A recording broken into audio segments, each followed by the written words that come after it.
Assalamualaikum warahmatullahi wabarakatuh. Selamat pagi semuanya. Terima kasih sudah hadir ya. Hari ini kita akan belajar tentang mind hacking sesi pertama. Hari ini banyak belajar soal teori sebagai landasan untuk kita nanti lanjut ke sesi kedua dan ketiga. Ya, jadi kita akan belajar bagaimana kita memanipulasi dan merentas pikiran kita sendiri. Jadi sesi pertama ini adalah tentang untuk diri kita sendiri ya. Perkenalkan, nama saya Ari, saya sebagai Master Coach di sini. Nah, kita sudah ada di Mind Hacking, ya, akhir bulan Januari. Kemudian kita sekarang khusus belajar tentang pola pikir dan bagaimana perubahannya ya. Kita langsung merentas pikiran kita. Nah, yang di sini sebagian teman-teman saya udah pernah belajar bahasa pemrograman ya. Ini cuma pemrograman basic yang belum pernah belajar pemrograman nggak apa-apa, abaikan aja ya. Nah, jadi di sini adalah contoh adalah do loop ya. Kalau bahasa Fortran adalah formulation translation for next dan sebagainya. Do loop ini adalah suatu program yang melakukan looping ya. Dalam hal ini dia loopingnya bertambah counter 1, 2, 3, 4 ya. Nah, dia akan looping terus sampai komputer kita menekan tombol spasi ya, yang gambar hijau ya, kondisi spasi, maka dia akan loncat ke nomor 19. Nah, seperti itu condition. Nah, begitu juga dengan pikiran kita. Pikiran kita mirip sebagai program komputer yang sudah diprogram oleh masa lalu kita, baik sengaja maupun tidak sengaja, ya, melalui proses repetisi, termasuk looping ini sendiri. Ya. Looping ini sendiri akan melalui suatu kondisi yang warna hijau dan dia akan melakukan suatu looping. Ya. Nah, pemrograman itu umumnya melalui suatu repetisi, tapi ada beberapa yang langsung terprogram secara sempurna. Kuncinya adalah emosi. Ya. Jadi contohnya trauma atau fobia, trauma yang mendalam, ya, melihat seorang dicintai meninggal ya dengan cara yang tidak biasa di hadapan matanya, itu trauma mendalam. Termasuk fobia juga ya, sesuatu yang mendalam sehingga dia fobia. Ya, fobia terhadap kegelapan. Yang saya sering temui adalah kegelapan ya, karena misalnya kesempitan, misalnya dihukum oleh orang tuanya di dalam kamar mandi yang gelap. Nah, itu suatu emosi yang sangat kuat, sangat besar, dia langsung terprogram dengan sempurna. Ya, kalau kondisi itu tercapai, if condition ini, maka terjadi suatu looping, ya, suatu looping. Nah, dan itu berulang-ulang terus, berulang-ulang terus. Nah, jadi mirip ya. Nah, sekarang kita belajar dulu apa itu program dan metaprogram. Ya, nah, jadi program itu adalah misalnya kita ada suatu program komputer bahasa pemrograman, loop program, loop function, subroutine seperti yang tadi. Nah, metaprogram, program itu bisa terenkripsi ya. Jadi kalau kita menginstal suatu program, Windows, ya, Word, Excel, ataupun ada di Android atau iOS kita tidak bisa lihat bahasa pemrogramannya. Walaupun ada beberapa bisa kita lihat ya. Yang kita tidak bisa lihat disebut di enkripsi ya, dikodingkan, tapi yang bisa kita lihat disebut dengan tidak dikodekan ya, not encrypted. Tapi biasanya metaprogram itu tidak dienkripsi. Contohnya kalau kita di komputer itu ada suatu foto, kita klik kanan, ya kita lihat properties, nah itu disebut dengan metaprogram ya. Itu jenis filenya apa, ukurannya apa, waktu disimpannya apa, komputernya apa, dan sebagainya. Nah itu perbedaan dalam metaprogram dan program. Ya. Ingat kita pernah belajar metaprogram NLP ya. Nah, programnya kita tidak tahu, tapi dari metaprogram kita bisa lihat apakah dia tipe menghindari atau dia tipe mendekat, apa di tipe internal atau eksternal. Nah, jadi kita bisa lihat dari metaprogramnya. Ya, yang kedua tadi files ya. Yang tadi saya jelaskan itu tipe-tipe files ya. Nah, apakah files itu image, text, voice atau video? Nah, bisa jadi itu dienkripsi atau tidak ya. Gitu loh. Jadi misalnya kalau dia disimpan dalam bentuk WhatsApp atau Telegram apa bisa dienkripsi, bisa tidak ya. Tapi metafilesnya biasanya tidak dienkripsi. Nah itu perbedaan dengan Signal ya. Saingannya dari WhatsApp, Signal itu metafilesnya juga dienkripsi. Nah, kalau WhatsApp juga ya, data percakapannya dienkripsi. Jadi di tengah-tengah itu, misalnya Telkomsel mau mengambil nggak bisa baca, tapi ujung-ujungnya terbuka, gitu ya, bisa di screen capture. Nah, tapi metadatanya terbuka, ya, lokasinya apa-apa, kita berbicara dengan siapa, iOS-nya apa. Nah, itu bisa dibaca itu semua ya. Kita komunikasinya waktunya berapa lama, gitu loh, itu disebut. Nah, begitu juga dengan pikiran. Nah, kita bermain di dua di bawah ya, pikiran dan emosi ya. Pikiran sendiri encrypted. Kita tidak bisa baca pikiran orang lain. Tapi kita bisa lihat meta pikirannya, ya. Meta pikirannya adalah dari bahasa tubuh, mikro ekspresi ya. Bahasa tubuh apakah dia menyukai kita, tertarik dengan apa yang kita bicarakan ya. Kita sudah belajar ya, di tipe yang mendekat, apa-apa terbuka, atau dia tipenya menghindar ya, mikro ekspresi, atau dia sedang melakukan apa, di mana, dengan siapa, pakai baju apa yang dibicarakan, bagaimana emosi. Nah, itu disebut dengan meta pikiran yang bisa kita lihat dari luar ya. Nah, begitu juga kan emosi ya. Nah, emosi itu umumnya not encrypted ya. Semua orang bisa lihat, bisa merasakan ya, apalagi meta emosinya. Nah, jantung berdebar-debar, tekanan darah naik, ya, mata melotot, alis dikernyitkan, ya, berteriak, mulut berteriak, tangan memukul dan sebagainya. Ya, nah kita nanti banyak bermain di meta pikiran, gitu ya. Nah, jadi sebenarnya kalau di sini udah pernah belajar bahasa tubuh dan lain-lain itu bisa lebih mudah lagi. Jadi meta itu adalah setelah atau di atas ya, setelah ya. Program setelah program itu apa, file setelah program itu apa, pikiran setelah pikiran itu apa, yang menyertai ya, emosi telah gitu loh. Jadi pikiran dengan meta pikiran, emosi dengan meta emosi. Nah, itu yang menyertai. Nah, menyertai itu bisa membawa data-data tentang itu ya. Nah, ini contoh ya. Jadi program pikiran itu sama persis dengan program komputer ya. Ya, contohnya kita mempunyai alur yang berpola dalam kehidupan kita ya. Tidur, bangun, ibadah, mandi, makan, minum ya, bekerja, ke toilet, bersantai, belajar dan sebagainya. Gitu ya. Nah, itu yang tiap hari, yang mingguan apa ya, yang bulanan apa, yang tahunan apa. Nah, sudah punya alur yang berbeda ya, yang berpola. Ya, kita sudah belajar ya, apa program pikiran kita apa dari masa lalu kita ya. Kemudian ada juga program yang berulang, loop ya, gitu loh. Ibadah ya, ada ibadah mingguan, ada ibadah yang harian ya, dan sebagainya. Ada harian juga ada waktunya gitu. Belajar, bekerja, kebersihan badan, kapan kita mandi, kapan kita makan, kapan kita istirahat, semua sudah berpola ya. Ada juga pola yang tidak baik ya. Emosian ya, sumbu pendek ya, sadiba, salah dikit bacok ya, cepat menyerah, cepat puas, menunda, malas, trauma, fobia. Nah, itu pola tidak baik. Ya, dia melakukan looping. Ya, ada pencetus, dia keluar pola itu, berlooping ya. Kapan besok ada lagi, bulan depan ada lagi. Nah, program itu tersimpan dengan sempurna, tapi begitu ada pencetusnya dia akan muncul. Nah, itu disebut dengan looping ya. Nah, program pikiran berita baiknya bisa diedit atau editable dan bisa ditulis ulang, ya, rewrite. Dalam bahasa pemrograman komputer disebut dengan debug atau debugging ya, gitu lah. Nah, jadi bisa diedit ya. Nah, yang sudah belajar edit submodality dan anchoring nilai plus ya. Nah, kita bisa dengan cara cepat ya mengedit edit submodality, yang tekan di atas lutut kita boleh ya. Edit submodality itu bisa secara singkat bisa saya gambarkan ya, untuk gambar bioskop yang besar kita kecilkan ya. Bioskop besar itu kan hebatnya gambarnya bagus, detail ya, jernih, terang benderang, suaranya juga bagus ya, Dolby atau HDX, surround. Nah, terus kita nyaman duduknya. Nah, dengan edit submodality mutu gambarnya kita kurangin, mutu suaranya kita kurangin, mutu kenyamanan, sehingga dia akan mengecil hanya film yang kita lihat di HP. Jadi banyak hal yang dikurangin. Nah, itu adalah cara mengedit untuk mengurangi sesuatu pola yang tidak baik.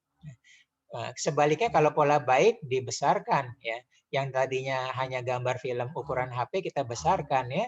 Kita edit, kita bagus sehingga terang benderang sebagus yang ada gambar bioskop. Nah, itu yang kita gunakan kemarin untuk goal setting ya, tanggal 4 Januari. Nah, jadi goal setting itu yang tadi yang tidak tampak, tidak jelas, kita bikin jelas sehingga kita tahu akan apa yang kita mau. Nah, ya, bisa juga kita rewrite ya, cara yang lambat tapi awet terus dilakukan repetisi. Nah, kemudian mempunyai meta program ya. Nah, jadi pikiran kita komputer seperti apa? Tubuh pikiran kita seperti program, kita juga mempunyai meta program. Kita memikirkan apa pikiran kita. Nah, gitu ya. Itu meta program.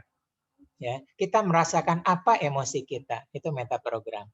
Kita mendengar bagaimana apa suara kita. Kita melihat penampilan kita, itu meta program. Ini contoh yang digambar kotak merah ya. Superman melihat komiknya sendiri.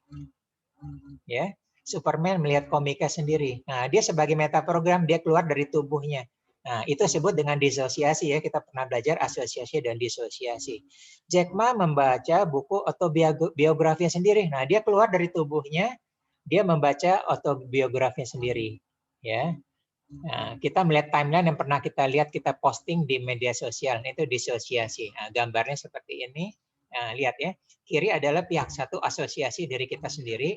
Nah, gambar dua pihak dua yang ada di kanan ya. Nah, saat kita keluar dari tubuh kita, ya, nah, saat Superman melihat komiknya sendiri, dia ada di posisi dua yang melihat posisi satu yaitu dirinya sendiri. Ya, begitu juga dengan Jack Ma, ya, melihat ya YouTube-nya sendiri yang di-upload oleh orang lain. Ya, dia berada di posisi 2 melihat posisi 1 ya, asosiasi. Berarti dia sudah berada di disosiasi ya. Jadi posisi 2 itu adalah saya keluar dari tubuh saya. Ya, dan secara objektif menganalisa diri saya sendiri dari pihak satu. Nah, kita sudah melakukan meta pikiran ini. Ya, kita sudah keluar. Jadi di disosiasi itu meta pikiran ya. Ya, saya keluar dari tubuh saya dan menjadi orang lain. Nah, jadi poin 1 sama poin 2 bedanya adalah poin 1 tetap menjadi diri kita, tapi kita di luar tubuh kita. Nah, poin 2 adalah saya keluar dari tubuh saya dan menjadi orang lain. Dan apa pandangan orang lain, pikiran orang lain, suara orang lain terhadap diri saya. Gitu ya. Nah, itu tadi seperti Jack Ma ya.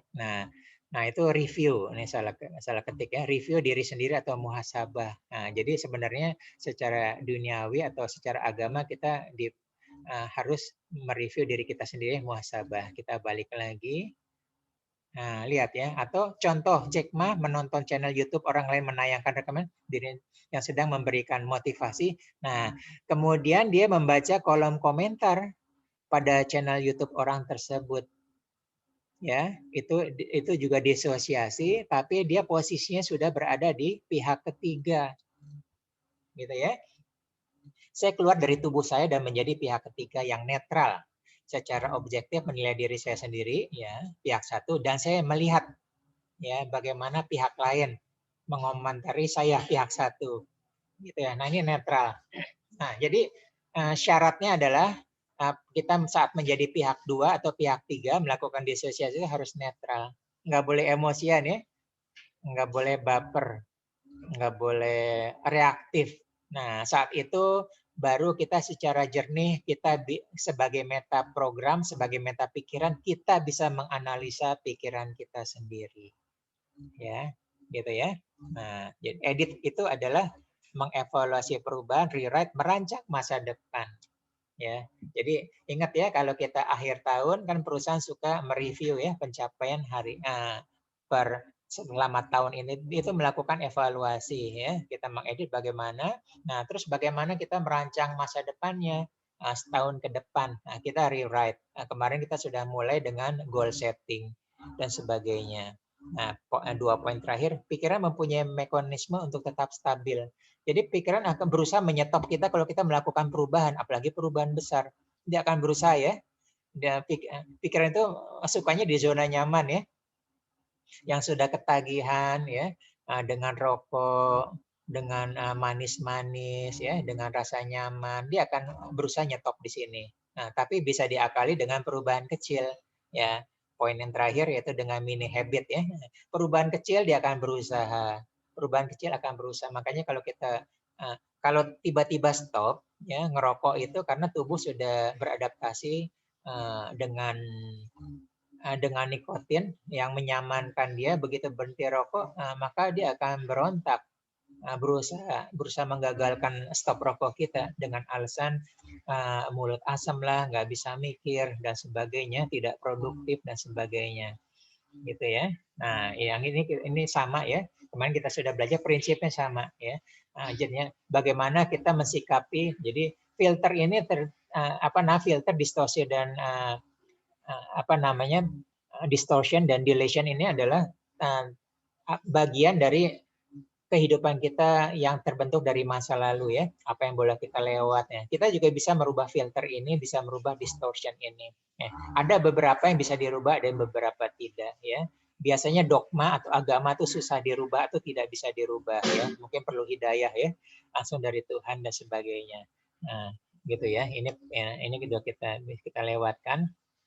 Nah, kemarin minggu lalu kita sudah belajar basic NLP 9 ya, tentang 4 hukum untuk merubah perilaku ya. Jadi kalau kita mau melakukan perilaku yang menjadi baik ya, pertama kali harus jelas ya, jelas tujuannya apa. Ya, saya ingin sehat ya. Nah, jadi ini gambar apel ini harus jelas ya. Kemudian atraktif, saya melakukannya harus menyenangkan bagi saya. Terus easy ya.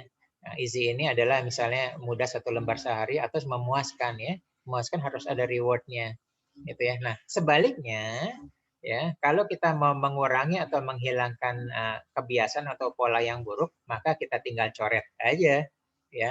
Yang tidak jelas yang jelas menjadi tidak jelas atau hilang. Gitu ya. Ya, yang atraktif membuat jadi tidak menarik ya, atau membosankan ya, atau memuakkan gitu ya, atau dan sebagainya.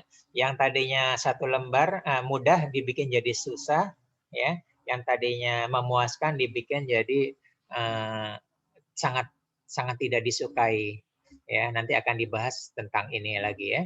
Nah, ini adalah salah satu contoh yang saya ambil ya dari dari John ya. Nah, jadi beberapa cara untuk mengembangkan merubah program memanipulasi diri kita atau menghack pikiran kita adalah kita harus melatih konsentrasi kita, mengembangkan konsentrasi pikiran ya. Menurut John itu begitu fokusnya mirip Jedi. Ya, Jedi itu yang seperti di Star Wars ya. Nah, dia begitu fokusnya sehingga begitu ada tembakan laser atau kilatan sabetan pedang laser, dia bisa menghindari. Nah, gitu ya. Itu disebut dengan betul-betul konsentrasi. Nah, syarat kita untuk berlatih ini adalah kita meningkatkan konsentrasi. Ya, pertama adalah reclaim our attention. Ya, mengurangi semua gangguan ya. Saya sudah mengurangi WhatsApp saya ya, medsos saya ya, Facebook saya jarang buka gitu ya. Saya WhatsApp yang penting-penting aja, grup-grup yang penting aja. Yang lain mungkin udah ratusan atau ribuan nggak kebaca misalnya gitu ya. Matikan ya, kalau bisa matikan notifikasi. Kalaupun ada nggak usah kita buka ya. Kapan-kapan airplane mode. Nah, ini kita mengembangkan konsentrasi karena kehidupan kita banyak distract ya, gitu ya. Kemudian retrain our attention ya. Nah, jadi kita main games ya. Jadi belajar untuk meningkatkan menyenangi konsentrasi kita ya. Nah, terus kita berpikir kita mau kemana ya dan kapan ya. Nah, yang kita latih bukan meditasi biasa. Nah, jadi ada disebut dengan otot konsentrasi ya. Nah, jadi sebenarnya kalau kita melatih game 15 sampai 20 menit ya, selain melatih otot permainan, ternyata disebut dengan melatih otot konsentrasi. Jadi secara mental ada itu otot konsentrasi ya, mirip seperti brain game ya. Ini ada juga brain muscle, ini juga ada concentration muscle. Nah, jadi kita sudah mulai belajar ya. Jadi ingat hacker ya, kan main hacking itu kita sebagai hacker atas pikiran kita ya. Hacker itu artinya dia tahu persis jalannya program seperti apa.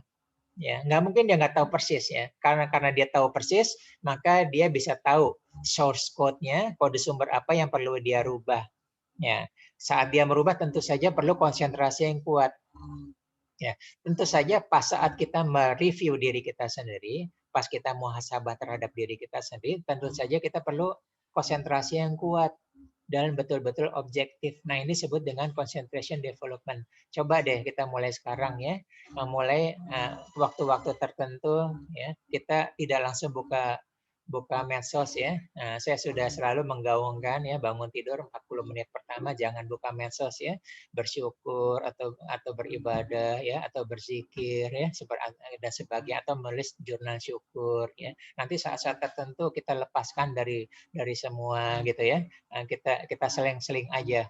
Kita belajar meningkatkan konsentrasinya gitu ya. Nah, nanti kita akan belajar di nomor 2 nih, debug your mind ya. Bagaimana kita ada mental bug itu yang looping itu kita mulai ya.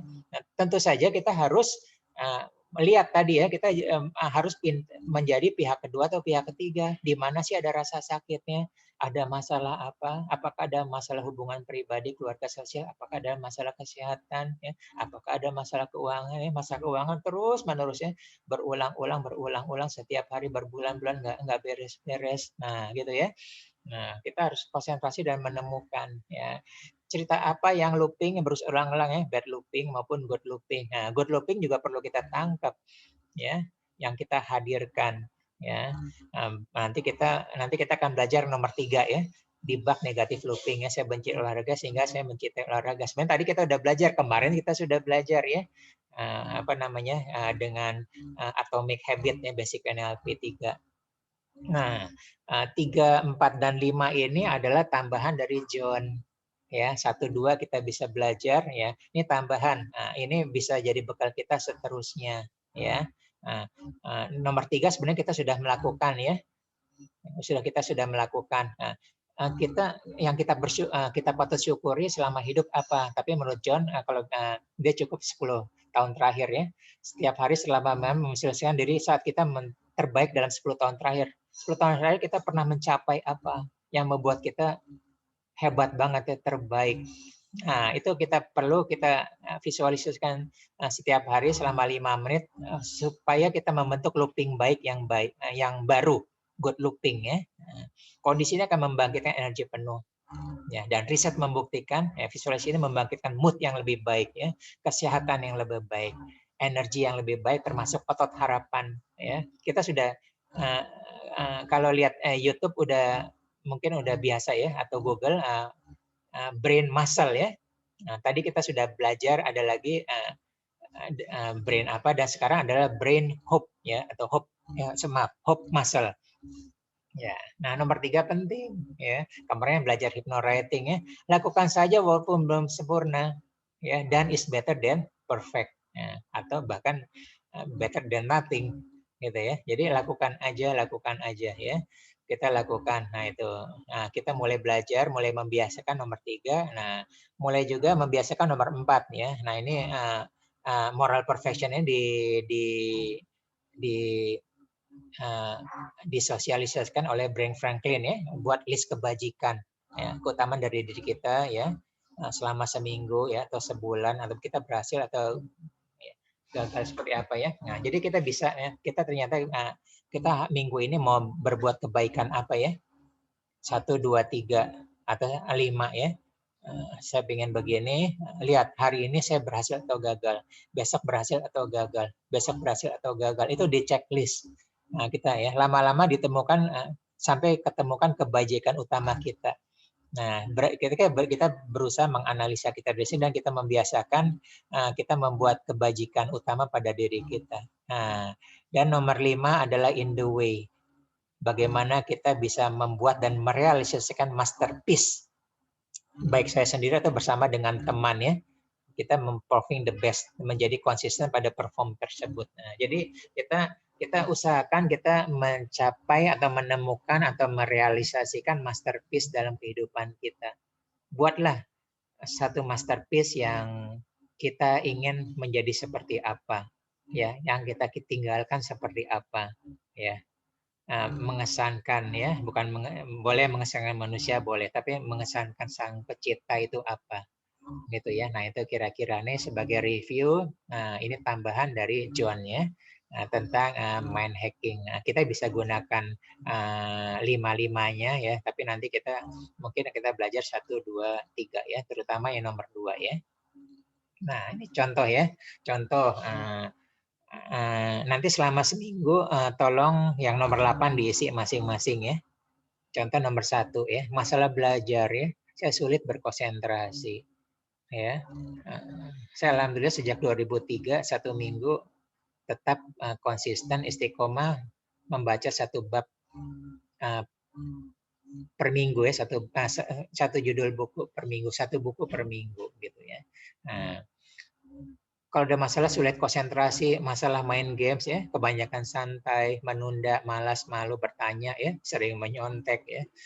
Kalau anak sekolah dan sebagainya itu masalah belajar ya, masalah emosi ya, trauma, fobia, cepat marah. Ini kan looping semua ya.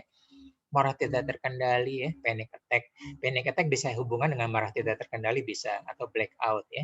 Kecemasan, takut, rendah diri, curigaan ya, bahwa curigaan aja. Nah, itulah. Itu juga adalah negatif looping ya, marah.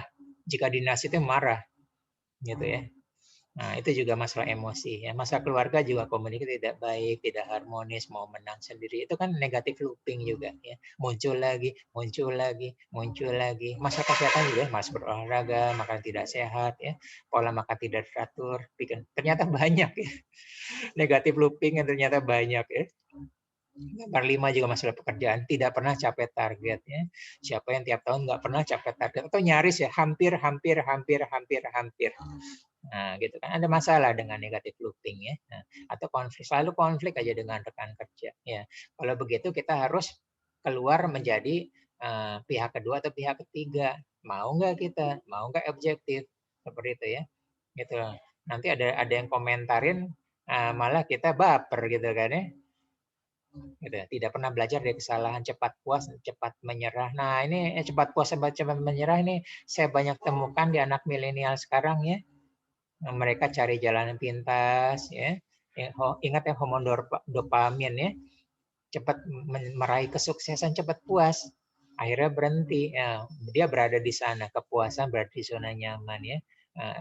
Jadi saya pernah masalah ya orang tua manggil saya karena emang anaknya nggak mau lanjut kuliah. Udah sukses. SMP SMA udah banyak uang ya. Jadi gamer atau YouTuber ya. Atau cepat menyerah ya. Dan sebagainya itu kan negatif looping. Ini masalah keuangan ini boros, kecanduan belanja ya. Hutang terus menumpuk, uang selalu habis, salah investasi ya. Dikasih ini investasi kita mauan ya, kita investasi ternyata bodong atau salah. Nah, yang seperti itu. Termasuk masalah sosial ya, egois, komunikasi, tidak ada jiwa sosial dan lain-lain.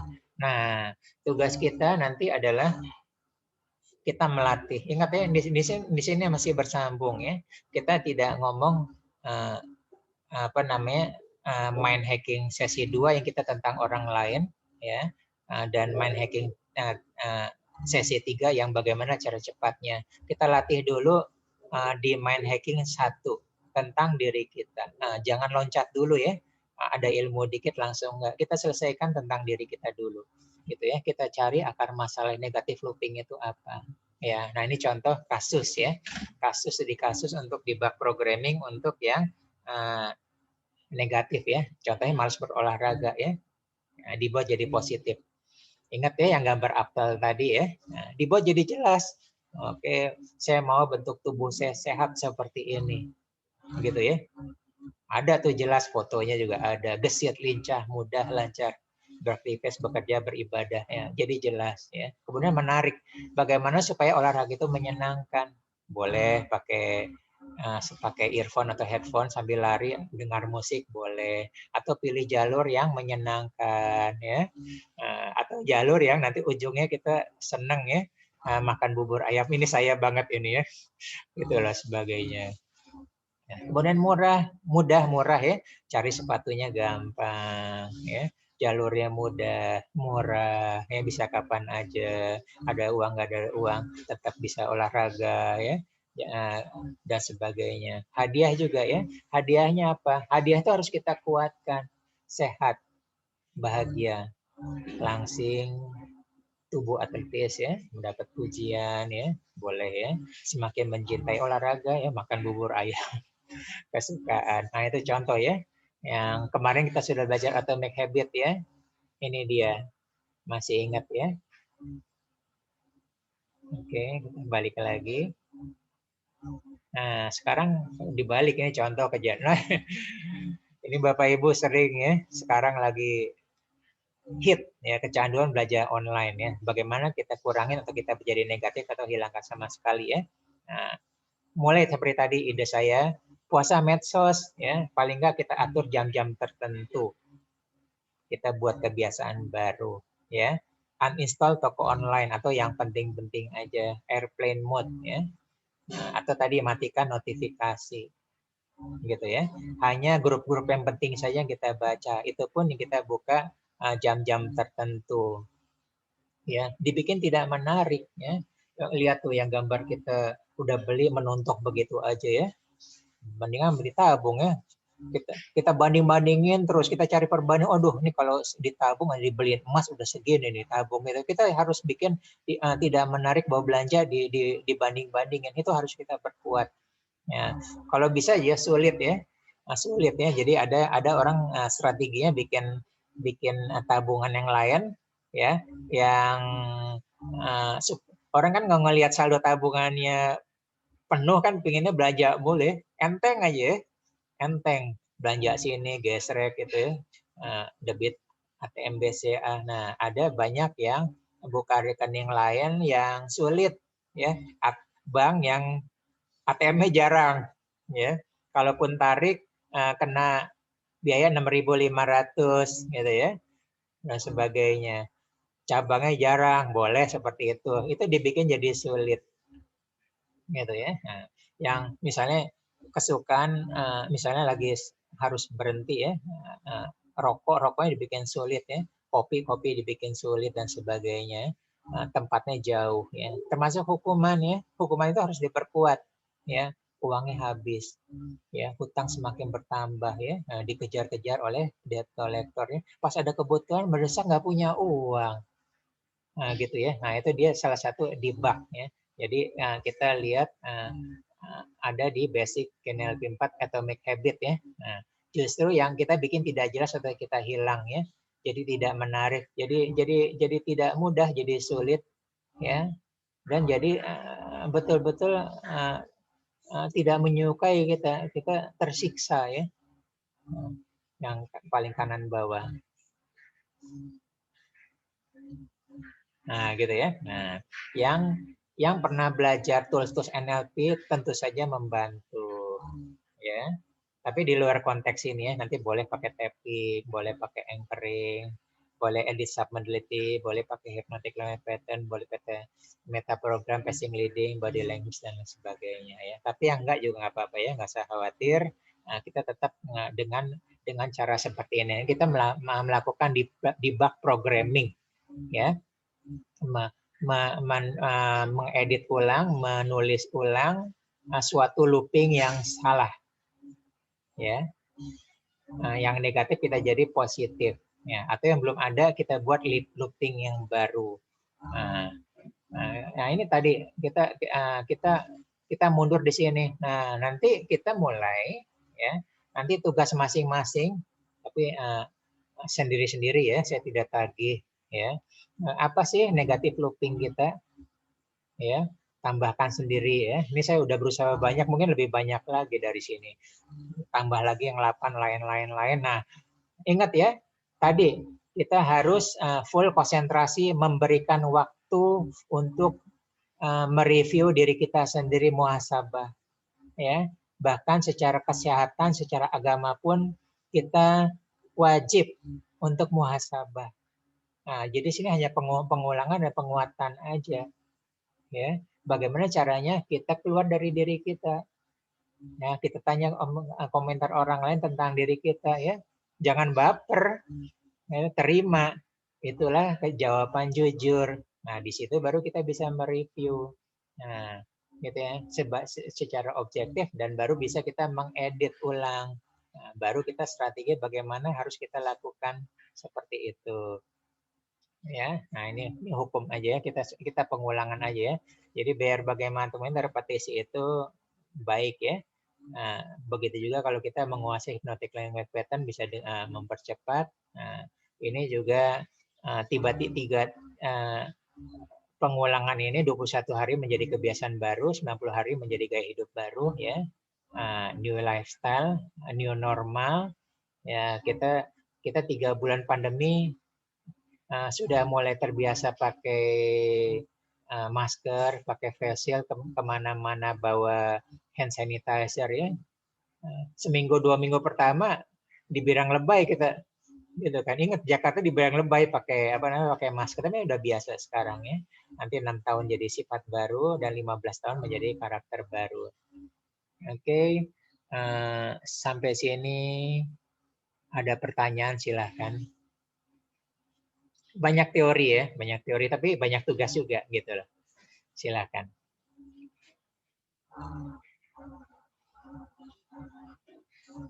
Silakan kalau ada pertanyaan atau ada yang mau dibahas.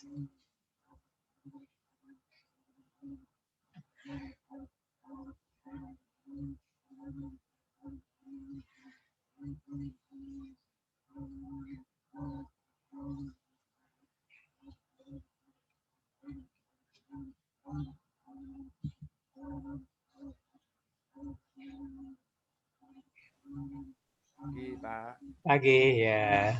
Pak Probo, ya silakan Pak Probo. Iya. Kalau ada ini Pak, istilah sabar itu kan relatif ya Pak ya. Ya, oke. Ada orang mengatakan sabar itu ada batasnya. Iya, Gitu. sabar debat itu saya tahu. Iya. Ya.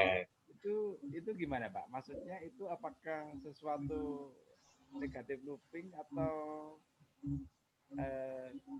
kita ingin tahu batasannya gitu Pak, supaya kita nggak sampai marah, nggak emosi gitu ya Pak. Ya kita inginnya kan falsafah telur gitu ya Pak. Iya. Baik terhadap anak-anak kita maupun murid-murid atau klien kita gitu. Ya. Iya, gimana Pak? Oke, jawabannya Pak Probo coba masuk ke pihak kedua sama pihak ketiga. Tujuannya untuk menjadi lebih baiknya bagi siapa?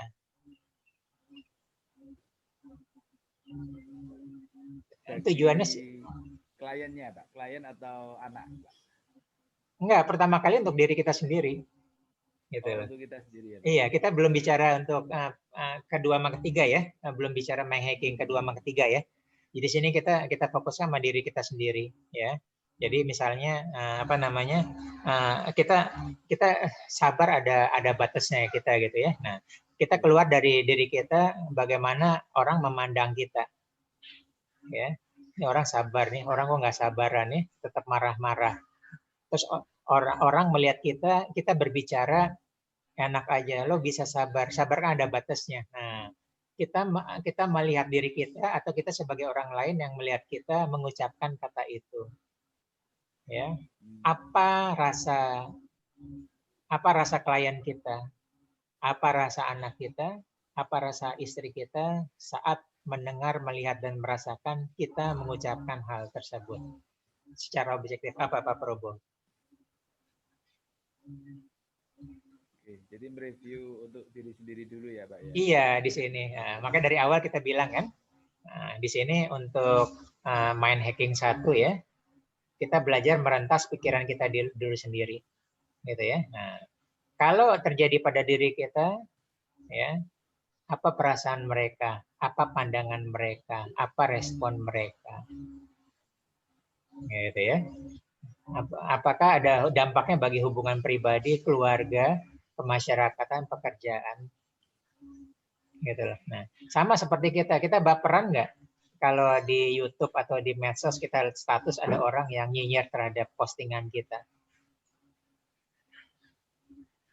Gimana itu? Itu postnya, komentar orang itu kan meta program ya. Berarti Meta. kalau baperan berarti lebih ke asosiasi ya, Pak ya? Kalau baperan ya? Betul ya. Kalau baperan masih asosiasi. Ya, kita masih terjebak oleh diri kita kan. Iya. Nah, makanya kita belajar keluar disosiasi. Ya, tadi saya jelas ya. Superman melihat komik kartunnya sendiri. Mungkin dia hebat atau apa namanya, atau Mr. Bean ngelihat filmnya sendiri dia bisa tertawa terbahak-bahak, misalnya seperti itu. Itu kita sebagai pihak kedua. Tapi begitu Jack Ma, ya Jack Ma kan banyak rekaman video motivasinya kan, yang di-upload oleh orang lain. Nah, begitu lihat upload orang lain tentang dirinya, dia lihat komentarnya. Ya, komentar itu adalah meta video,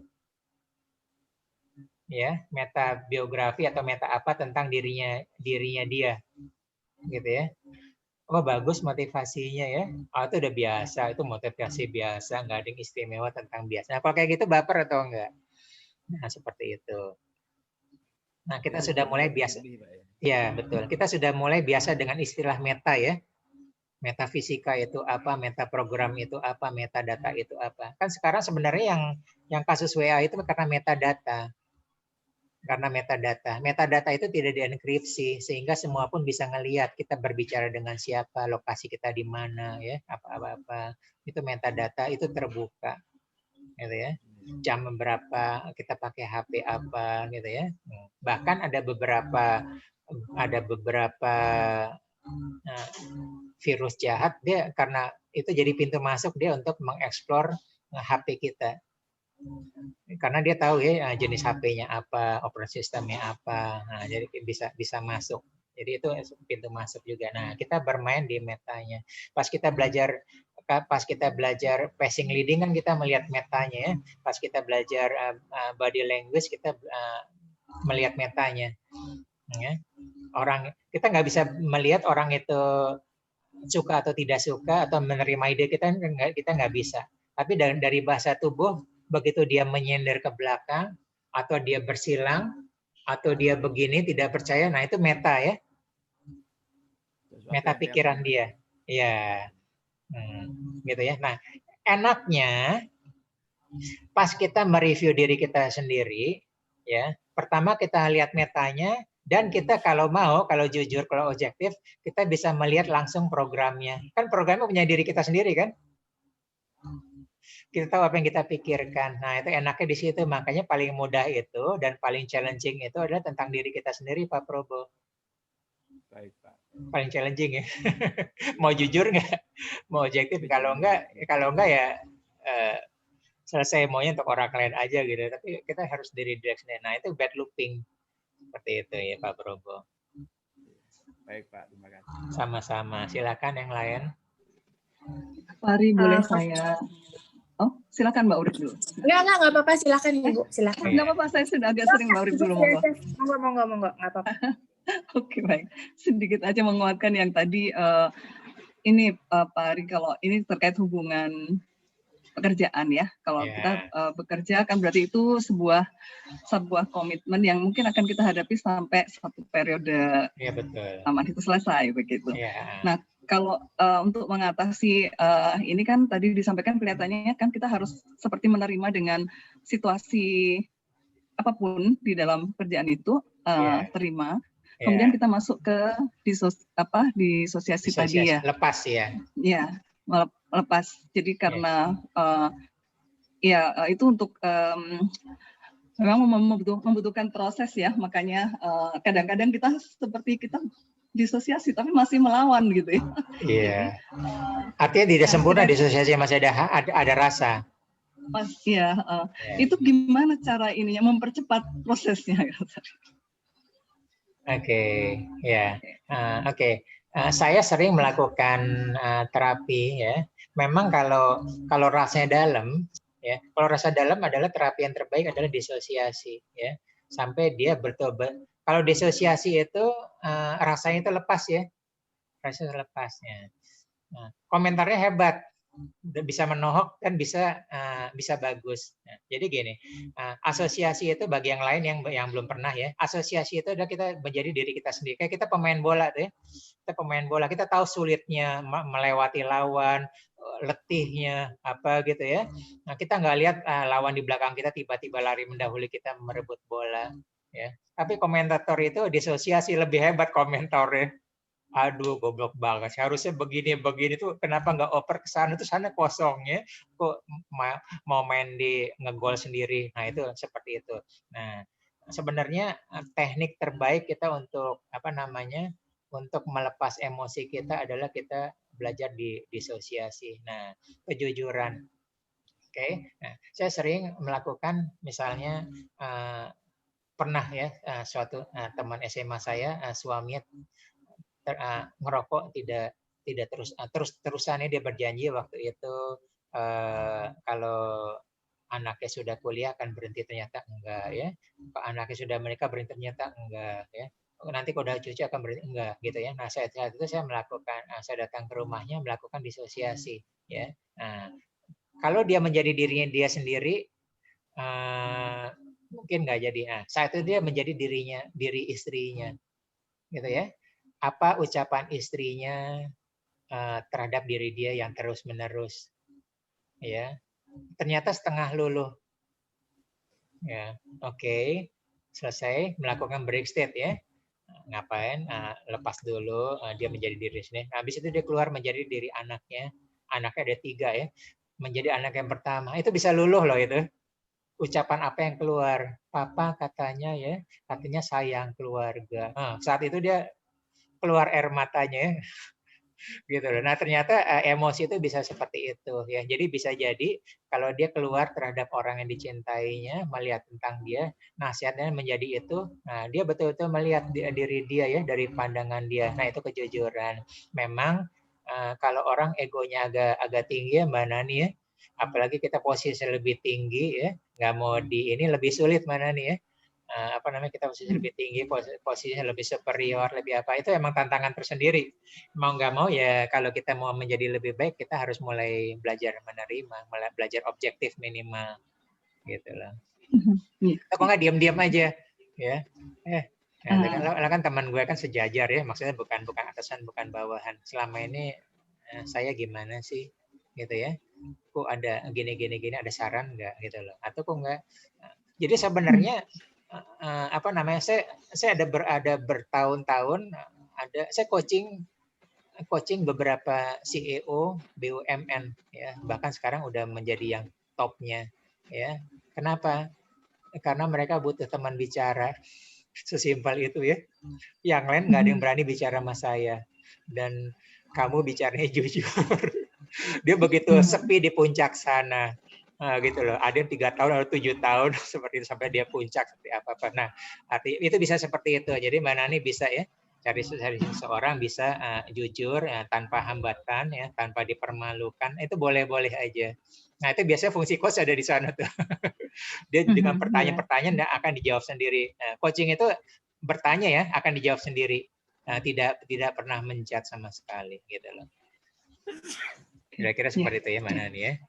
Iya. Makasih Mas. Ya, sama-sama. Mbak Urip silahkan. Ya, Coach Ari ini sih tadi mengenai disosiasi ya, yang memang mungkin saya sendiri perlu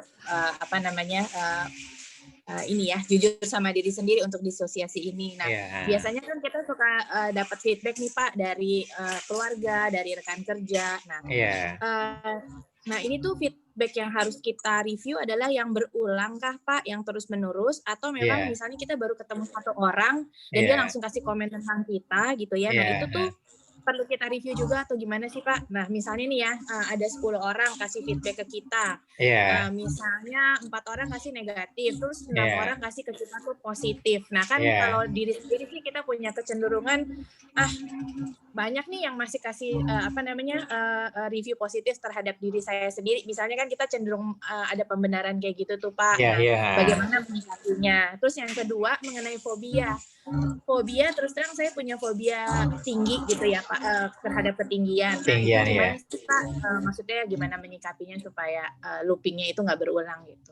Thank you Pak Ari. Ya, terima kasih Mbak Urip ya. Nah, jadi pertama adalah semua sama pentingnya Mbak Urip, tergantung konteksnya gitu ya. Nah, kalau konteks kehidupan sehari-hari jangka panjang kita fokus sama negative looping ya kita. Tapi kalau kita sering ketemu orang baru ya, sales, agen asuransi apa itu kan ketemu orang baru ya. Nah, first impression itu yang kita butuhkan, kejujuran ya. Nah, itu perlu ya. Tapi itu tetap berlaku statistik ya Mbak Urip ya. Ya, nggak semua kita telan muntah-muntah. Emang ada orangnya defensif ya. Seperti itu. Ya. Cuma sayangnya Mbak Urip pernah belajar meta program nggak? Nah, di meta program sebenarnya udah pernah bisa ikut nggak dulu meta program? Belum ikut. Belum ya. Oke. Jadi saya singkat aja. Meta program itu jadi sebenarnya kita selama pembicaraan kita harus tahu dia tipenya menghindari atau tipe mendekati, gitu ya. Nah, kalau dia tipe kita ngobrol-ngobrol dia tipenya tipe menghindari ya. Nah, tipe menghindari itu kalau ditawarkan asuransi kita cari adalah risiko-risiko yang terjadi kalau dia tidak mengambil asuransi, gitu ya. Dia akan menghindari, gitu ya. Tapi kalau dia tipe mendekati, dia dikasih nanti kalau bapak mati terus nanti dapat, dia nggak suka dia gitu ya. Nanti keuangan terjaga ya, wealth protection ya, anak tetap kelangsungan hidup, sekolah yang seperti itu tipe mendekatin ya. Nah, termasuk bagaimana reaksi kita ya. Kita pas berhubungan orang harus tahu seperti itu. Nah, seperti itu. Jadi yang kedua. Nah, terus yang terakhir adalah untuk fobia ketinggian ya. Nah, fobia ketinggian itu kita bisa melakukan atomic habit yang tadi ya, kita mengedit ya. Nah, bagaimana ketinggian itu bisa kita rubah. Nanti saya bikin skripnya di WA group ya, Mbak Upik ya, Mbak Urip. Nah, gitu loh. Apa namanya, kita mulai mengulang-ulang atau Mbak Urip pernah belajar teknik-teknik yang dipelajari selama ikut sesi saya ya, baik yang basic NLP atau yang ini, misalnya tapping ya. Gitu kan. Nah, tapping ini kita bisa melihat emosinya saat kita tinggi atau anchoring dulu nggak ikut ya, itulah anchoring itu bisa tiba-tiba kita musnahkan rasa seperti itu. Dan kalau atau menggunakan apa namanya pernapasan, nah itu sangat membantu gitu loh. Nah itu kalau untuk yang basic bisa digunakan. Tapi nanti kalau saya akan, nah ini pertanyaan bagus ya. Dan saya maunya dari yang lain juga ya. Biar kita ada kasus, nanti saya akan kasih langkah-langkah cara mengeditnya, Mbak Urip gitu loh. Sesimpel mungkin, sama-sama. Yang lain silakan. Masih ada 1 menit, tapi boleh 1 atau 2 pertanyaan. Hari ini banyak teori ya, dan kita harapkan hari ini banyak praktek. Kasusnya tolong dimanfaatkan gitu ya. Karena nanti yang keduanya saya nggak tahu apakah minggu depan atau kapan lagi kita akan sudah terlatih, baru kita mulai menghandle orang lain gitu loh. Gitu. Tapi sekarang kalau kita nggak jujur sendiri dengan diri kita, tidak objektif ya repot karena esensinya tidak dapat. Silakan ada pertanyaan lain.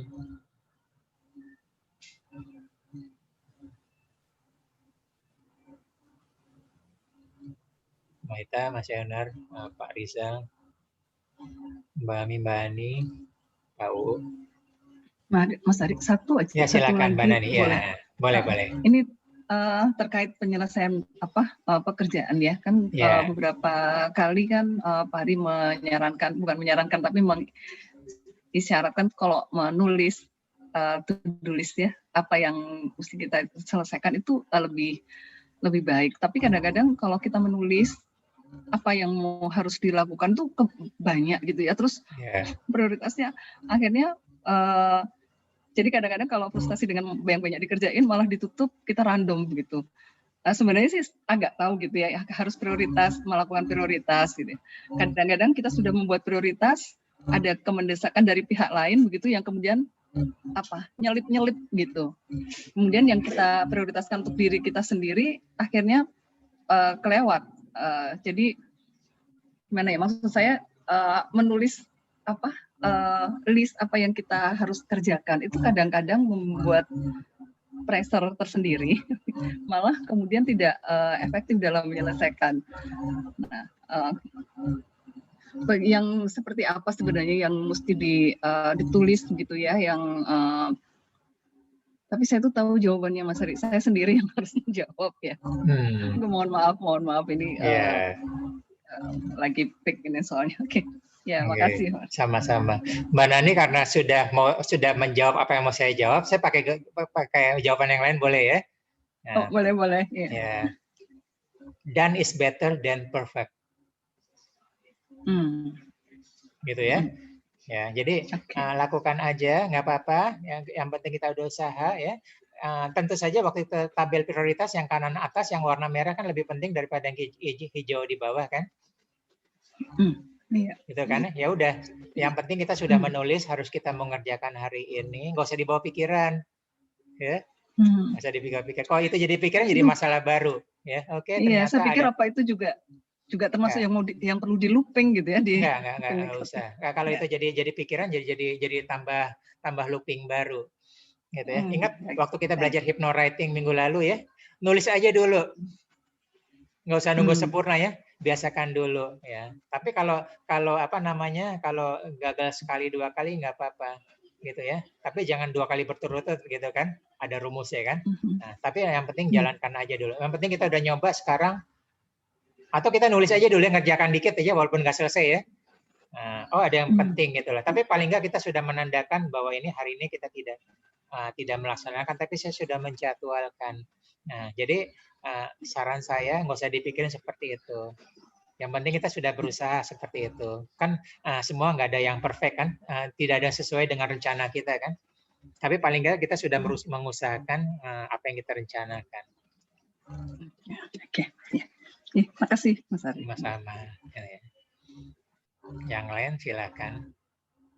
Ya, jadi lakukan aja dulu ya. Nah, kalau kita mau rubah lakukan dulu ya. Kalau kita mulai tidak biasa untuk jujur sama kita, cari satu hal yang kita jujur dulu, yang kita nyaman untuk kita menilai diri kita sendiri, gitu ya. Kasihan orang lain, kasihan keluarga kita, suami kita, istri kita, anak kita ya. Kasihan pegawai kita, atasan kita, apa ya. Kalau ini. Jadi kita mulai dari gitu. Kasihan malaikat juga ya nyatet kita ya. Kalau kita nggak ada perubahan seperti itu ya. Dan kasihan juga goal-goal kita nggak pernah kecapai seperti itu. Oke. Kalau nggak ada pertanyaan, jika berkenan tolong dibuka kameranya, kita akan melakukan foto sesi ya. Ada pertanyaan dari Mbak Ami. Boleh. Tadi saya ya. Chat tadi. Oh, ada chat ya. Sorry, maaf. Oke.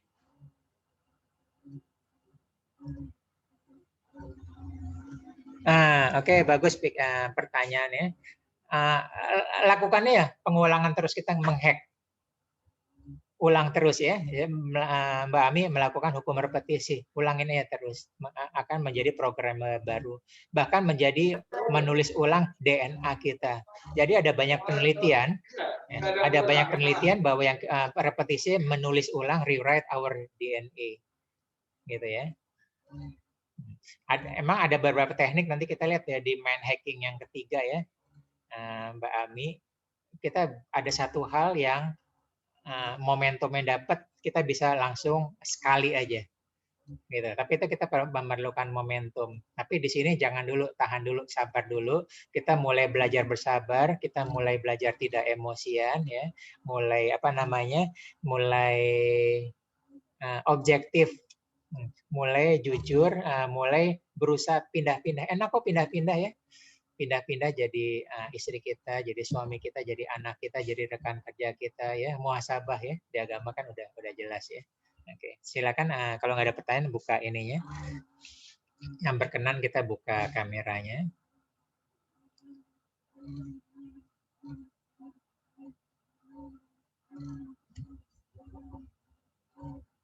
Oke, sama-sama. Oke, ya. Oke, 1, 2, 3. Oke, 1, 2, 3. Dan terakhir 1, 2, 3. Terima kasih semuanya ya. Nanti kita lanjut di grup PA. Mohon maaf jika ada kesalahan. Insya Allah bisa mudah di ini. Dan yang penting perubahan menjadi diri lebih baik ya bagi diri kita, keluarga, ya, agama, masyarakatnya semuanya. Terima kasih. Izin pamit. Assalamualaikum warahmatullahi wabarakatuh. Waalaikumsalam warahmatullahi wabarakatuh. Jazakallahu khairan katsiran. Semua ya. Salam semuanya sehat semua selalu. sehat-sehat ya. Jazakallahu khairan katsiran. Izin saya tutup ya.